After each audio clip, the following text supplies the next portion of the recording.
Le Théâtre de la Poudrerie propose jusqu'en juin 12 pièces de théâtre à domicile. Speed dating avec 5 des metteurs en scène.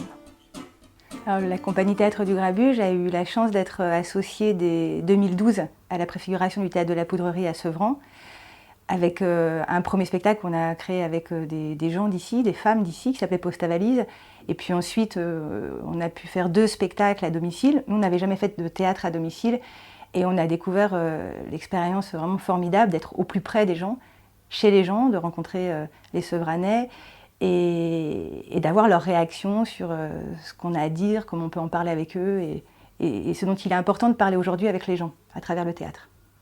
J'étais très heureux, parce que ça faisait un petit moment que je cherchais, de trouver un lieu qui faisait toute une programmation chez l'habitant. Et je trouve que c'est quelque chose de très pertinent et c'est un vrai enjeu dans le monde d'aujourd'hui, justement, pour arriver à faire des rencontres qui ont du mal à se faire. Moi, j'envisage pas mon travail autrement. C'est-à-dire qu'à un moment donné, l'artiste, il est aussi connecté avec un monde et c'est à lui de rester en contact avec le monde et finalement, plus on multiplie les endroits, les milieux, alors que ça soit géographique, social, culturel, de rencontres et d'échanges, plus le travail artistique est nourri.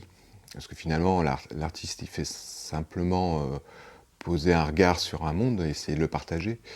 Donc si à un moment donné, c'est que le sien, ça ne concerne pas forcément beaucoup de gens. Venir à Sevran, c'était venir proche d'un autre public que le mien, puisque j'ai un théâtre à Paris, dans le 11e arrondissement, qui a quand même un certain public.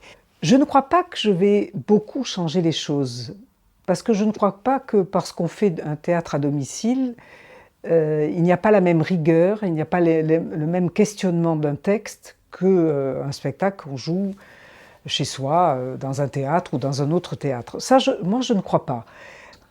Donc, ce qui nous a intéressés le plus, en tout cas Ishio, quand le Théâtre de la Poudrerie nous a appelés pour savoir si on voulait participer à ce théâtre en appartement, c'était vraiment ça, c'était de rentrer dans le quotidien des Français, de voir comment, au plus près dans le regard de l'autre, à quoi est-ce qu'on ressemble, comment déconstruire éventuellement les clichés qu'on aurait les uns sur les autres, et puis de pouvoir entamer une conversation à partir d'un matériau qui est le théâtre.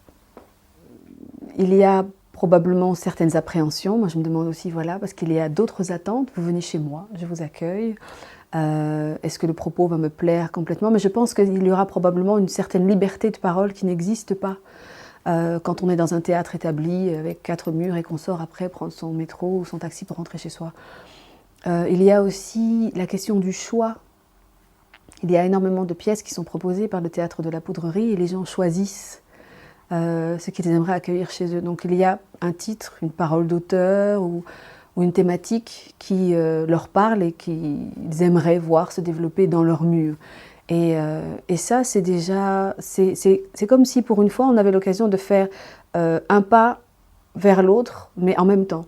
Et on avance, et on avance, et on avance l'un vers l'autre en même temps.